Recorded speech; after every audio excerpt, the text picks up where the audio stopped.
Supercrack Estrella presenta. Existió un RH negativo con poderes de los dioses perdido con el paso del tiempo. En las tablas sumerias quedó plasmado la vida de estos seres en la tierra en la época de la antigua Mesopotamia. En la actualidad muchos son los que se confunden respecto a la relación entre los Anunnakis y los Niburianos. Muchos creen que estos eran distintos grupos, pero la realidad es que no es así. Los seres que llegaron a la tierra provenientes del planeta Nibiru originalmente eran llamados Niburianos. Estos se comienzan a llamar Anunnakis cuando inician el proyecto de crear un ser inferior a ellos para que hiciesen su trabajo, su creación. Los seres humanos los llamaban Anunnakis, los adoraban e idolatraban, eran sus dioses. Los seres humanos cambiaron el nombre de Niburianos por Anunnakis, debido a que la lengua que manejaban en esos tiempos Anunnakis significaba los que vienen del cielo. Escogieron nuestro planeta para establecerse porque requerían oro en grandes cantidades para calentar su delicada condición.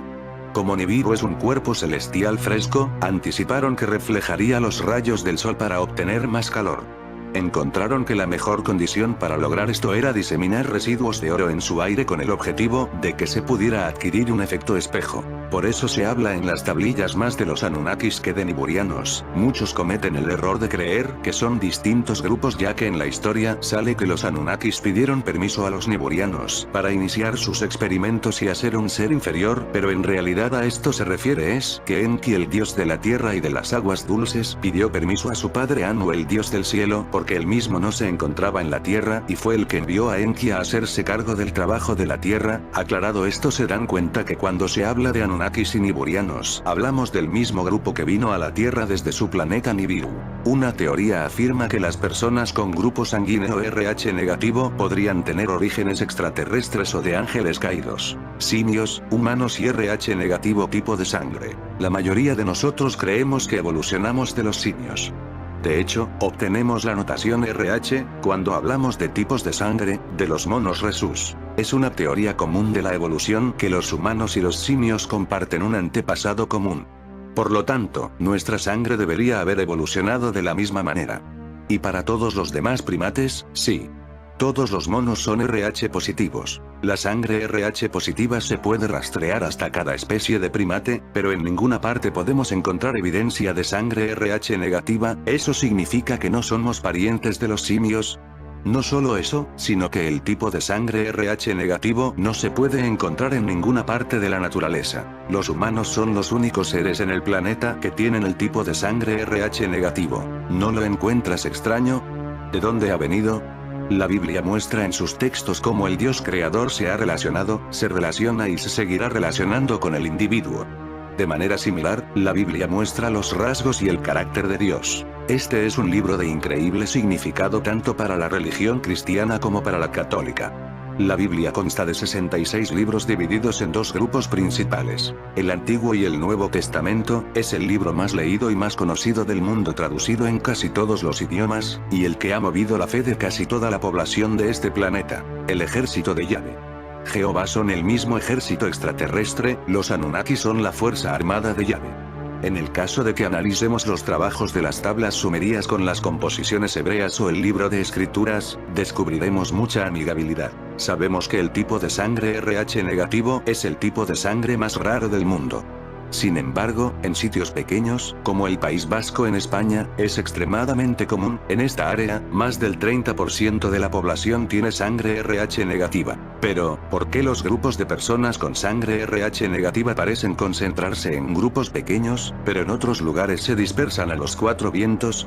Todas las personas que pertenecemos a este grupo del RH negativo somos los más raros del planeta. Os explico qué es RH y de dónde viene ese nombre. El RH viene de la raza de monos rhesus en griego, la más antigua de la especie de los monos. La población, el 85% mundial, tiene su RH positivo. Es una proteína que está en la primera capa de los glóbulos rojos, pero los RH no los tenemos. Se han especulado muchas teorías respecto a este tema. El grupo menos común es el O, es el donante universal. Después el A, 2%, y el A, 6%, y de los que menos hay. Los humanos tenemos 4 tipos posibles de sangre: A, B, A y O. Dicha clasificación deriva de las proteínas que se encuentran en la superficie de las células, diseñadas para combatir bacterias y virus. La gran mayoría de los humanos tiene estas proteínas, es decir que son RH positivo, un grupo minoritario, los RH negativo, carecen de ellas. ¿Cómo se explica esta diferencia tan decisiva? Diversas investigaciones científicas se han abocado a la búsqueda de una respuesta. Ahora, ha surgido una teoría sorprendente y fascinante al respecto. En un tiempo remoto, extraterrestres habrían visitado la Tierra y habrían creado, mediante la manipulación genética, a los RH negativo, con la intención de diseñar una raza de esclavos. Esto explicaría fenómenos tan extraños como el hecho de que las madres RH negativo no toleren en su cuerpo fetos de sangre RH positivo, esta intolerancia radical, difícil de explicar según las leyes naturales más comunes, podría derivar de una intervención genética ancestral por la cual los grupos RH positivo y negativo se repelen mutuamente en lugar de fusionarse. Estos primeros híbridos de los ángeles caídos, y estamos siempre hablando de una teoría, pudieron ser creados con la facultad de volar para ciertos tipos de trabajos. Según indican cientos de registros históricos, los incas, los esquimales, los antiguos chinos, los ninjas de Japón, los yogis de la India, los yurok de California y ciertos santos cristianos fueron conocedores del arte de la levitación y de los secretos necesarios para realizar vuelos de duración muy diversa. En el siglo pasado también hubo personas a quienes se les atribuyó el poder de flotar a la vista de todos y, aún en la actualidad, se conocen grabaciones y fotografías que pretenden confirmar la autenticidad del fenómeno. Pero, ¿qué hay de cierto en todo esto? No podemos asegurar que estas personas tuvieran el RH negativo, pues no hay registros que lo puedan demostrar, pero la posibilidad está ahí. Los antiguos chinos hablaban de personas capaces de venir de cualquier lugar y desaparecer sin dejar rastro.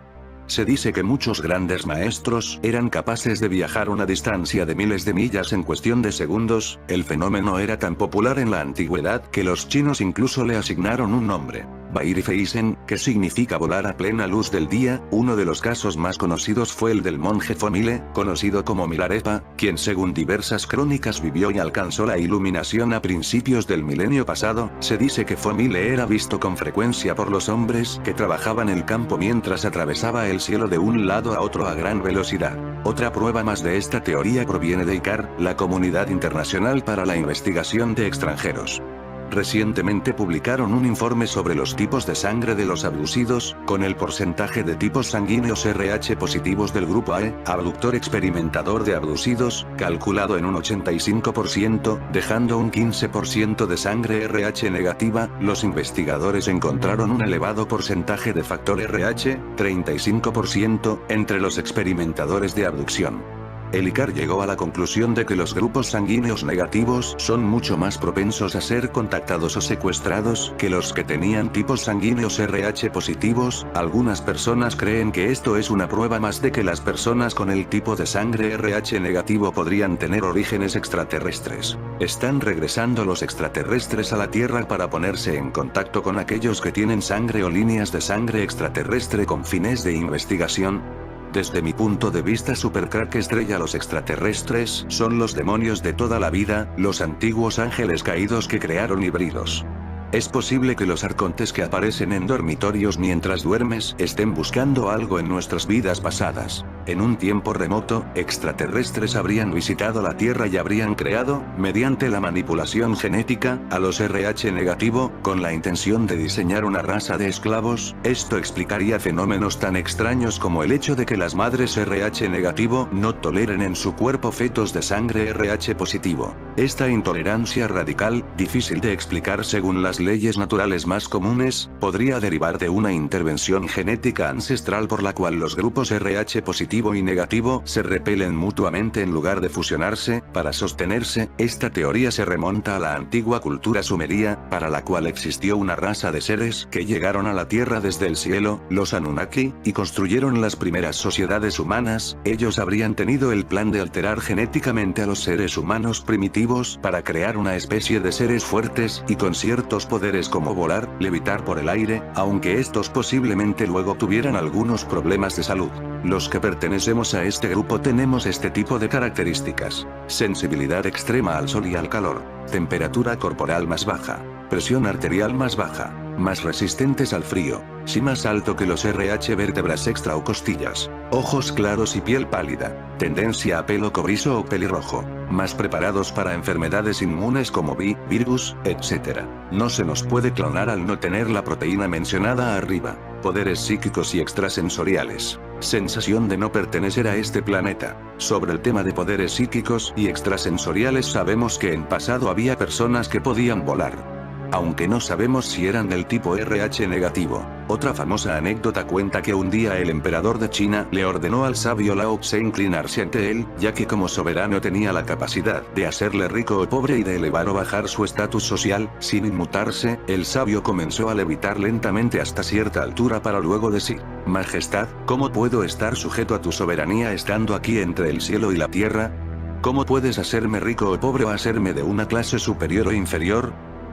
Muchas culturas aborígenes también hablaban de la capacidad de levitar o de realizar vuelos en trance.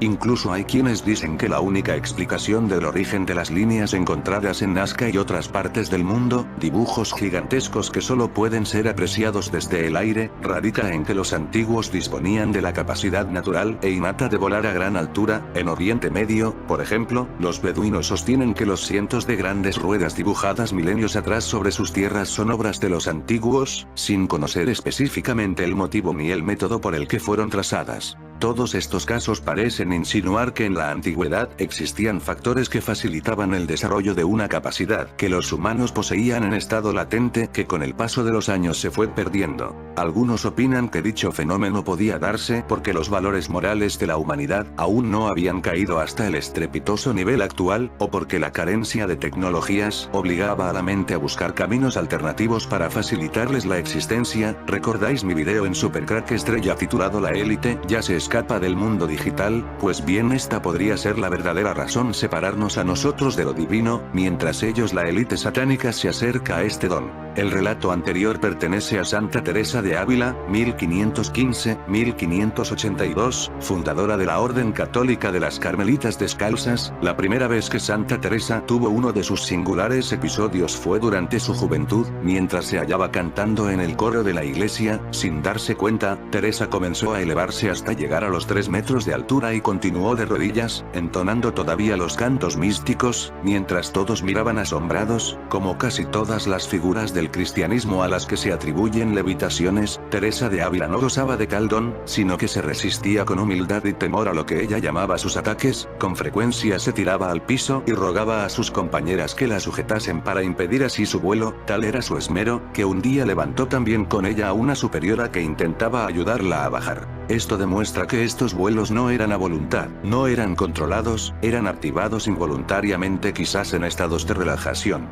Al igual que Santa Teresa, otros 200 santos cristianos habrían gozado o padecido la capacidad de elevarse por los aires. Muchos de estos casos se hallan extensamente documentados, ya que se producían con cierta frecuencia y ante multitud de testigos. San Francisco de Asís, San Juan de la Cruz, Santo Tomás de Aquino y San José de Cupertino se hallan entre los santos voladores más conocidos, pero además también existe documentación de otros cientos de casos de místicos que no llegaron a ser canonizados. Entre las anécdotas más curiosas de este selecto grupo de hombres y mujeres se halla aquella en la que Teresa de Ávila y Juan de la Cruz levitaron juntos. El escritor Robert Toquet lo describe de la siguiente manera: cuando San Juan de la Cruz le hablaba de la Trinidad, él se elevó en el aire, y junto con él, su asiento, e inmediatamente, Santa Teresa, que estaba arrodillada, vióse también elevada del suelo. Al ser una condición compartida por ambos, los religiosos no vieron más opción que continuar con su animada charla a 1 metro del suelo mientras otra religiosa, Sor Beatriz de Jesús, contemplaba atónita la escena. Aquí surge una pregunta: ¿por qué se elevó en el aire? También la silla. Pensábamos que era solo el cuerpo, pero parece que los objetos que entran en contacto con el cuerpo también vuelan. ¿Podría haber sido esta la manera con la que se realizaron las pirámides? Estas pesadas rocas pudieron ser llevadas de esta manera. Otro relato nos cuenta que Gemma de Galgani, una santa italiana nacida en 1878, era tan conocida por el arte de su vuelo que un día el sacerdote Constanzo Salvi le pidió por favor que limpiara las vidrieras del templo que por su altura resultaban inaccesibles. Por esta petición Gemma se sintió tan ofendida que nunca más se volvió a tener noticia de una levitación suya. Merece la pena echar un vistazo a las cosas que le ocurrían a Gemma de Galgani. Las batallas de una bella santa contra las garras de Satanás. Santa Gemma Galgani fue una mística italiana de finales del siglo XIX que tuvo experiencias espirituales increíbles. Aunque vivió solo hasta los 25 años, recibió visiones místicas, soportó estigmas y tuvo vívidas batallas con lo demoníaco. Aunque era joven, rápidamente se dio cuenta de que la oración era la mejor defensa contra las fuerzas espirituales malévolas. Satanás no se rindió ante ella muy fácilmente y le causaba violentos dolores de cabeza para hacerle difícil dormir. Su fatiga hizo que la oración fuera más difícil, pero ella perseveró. ¿Cuántos esfuerzos no hace ese desgraciado para que me sea imposible orar?, escribió. Ayer por la tarde intentó matarme y habría tenido éxito si Jesús no hubiera acudido rápidamente en mi ayuda. Estaba aterrorizada y tenía en mi mente la imagen de Jesús.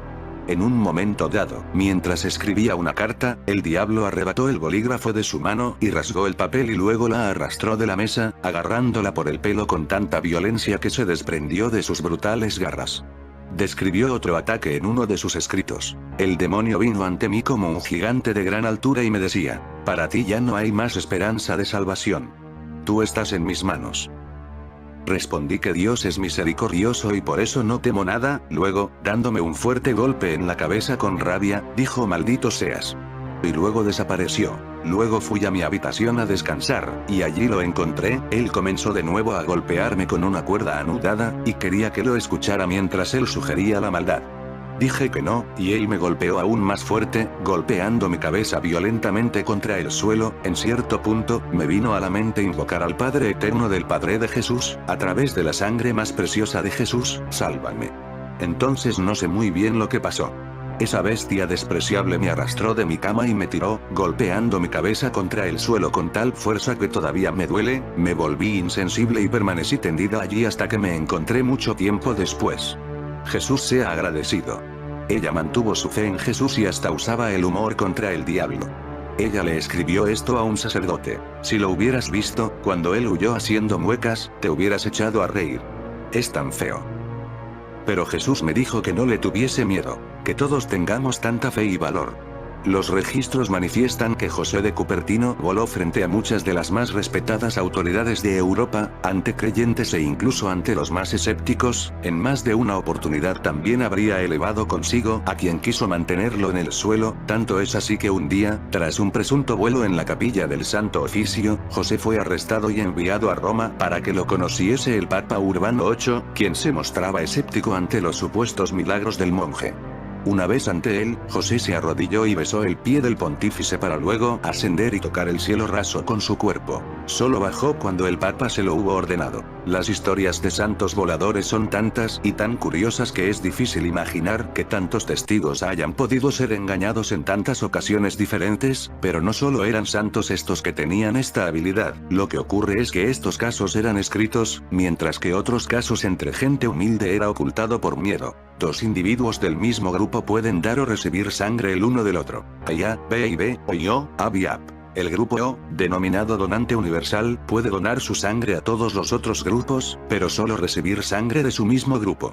El grupo A, considerado receptor universal, puede recibir sangre de su mismo grupo y del grupo O, así como de los grupos A y B, pero no puede donarla más que a su propio grupo. Asimismo, los grupos A y B son incompatibles. Un mito atlante y extraterrestre. El hecho de que los vascos tengan un elevado porcentaje de sangre 0 Rh negativo ha dado lugar a la hipótesis moderna de que el País Vasco podría haber sido un lugar divino en el que buscaron refugio los que huyeron de la Atlántida, ya que figura en el propio ideario vasco. Lo encontramos recogido, entre otras muchas fuentes, en La destrucción de la Atlántida, 2007, de Frank Joseph. Todo comenzó en 2002 con un hallazgo por parte de un profesor de euskera, Txomin Garaikoetxea, en una de las paredes del Templo de las Tres Ventanas situado en la ciudad inca de Machu Picchu. Allí, junto al dibujo esculpido en piedra de lo que podría ser un ovni, el profesor descubrió una inscripción en la que se lee: Aupa Pachi. No es fácil verlo, señala el profesor, así que no es de extrañar que hasta ese momento pasara desapercibido. A partir de aquí comenzaron las discusiones de los expertos, tanto de los arqueólogos incas como de los especialistas en euskera, hasta que en diciembre del pasado año el catedrático de Lengua y Cultura Vasca de la Universidad de Bilbao, don Fermín Ugarte, lanzó una teoría que parece haber convencido a todas las partes. Según Ugarte, la famosa inscripción vendría a demostrar que Machu Picchu fue construida por extraterrestres vascos provenientes del planeta Chequi 26, próximo a Alpha Centauri. Esta teoría resuelve de forma simultánea dos misterios. Por un lado explica el hasta ahora desconocido origen del euskera, y por otro nos ayuda a comprender cómo fue construida la ciudad de Machu Picchu. Es bien sabido que una de las incógnitas que rodean Machu Picchu es cómo lograron los incas subir piedras de tan gran tamaño hasta la cima de una montaña, cuando ni siquiera conocían la rueda. La respuesta la da el profesor Ugarte. Algo así solo lo puede hacer alguien de Bilbao. De hecho, el levantamiento de piedras o arrijas o ese nombre con claras resonancias extraterrestres que designa un deporte rural vasco de gran popularidad, vendría a ser una reminiscencia de aquella etapa histórica en la que los vascos de otras galaxias levantaban ciudades en los Andes. En realidad, cuando vemos a Iñaki Perurena levantar una piedra, estamos viendo a un príncipe inca, comenta el catedrático con una sonrisa de satisfacción. Pero esto es solo una teoría. Nuestra pista final sobre el tipo de sangre RH negativo y los orígenes alienígenas son las vértebras extra. Muchas personas con sangre RH negativa nacen con este hueso o cola extra, como se le llama. Los reptiles tienen cola y son de sangre fría. La gente que cree que hay una raza alienígena en la Tierra también tiende a estar de acuerdo en que tienen rasgos reptiles. Se ha hablado mucho de que las familias ricas y poderosas de la Tierra son de ascendencia extranjera, incluyendo la familia real del Reino Unido. En fin amigos de Supercrack Estrella, si el video te gustó pulgar arriba.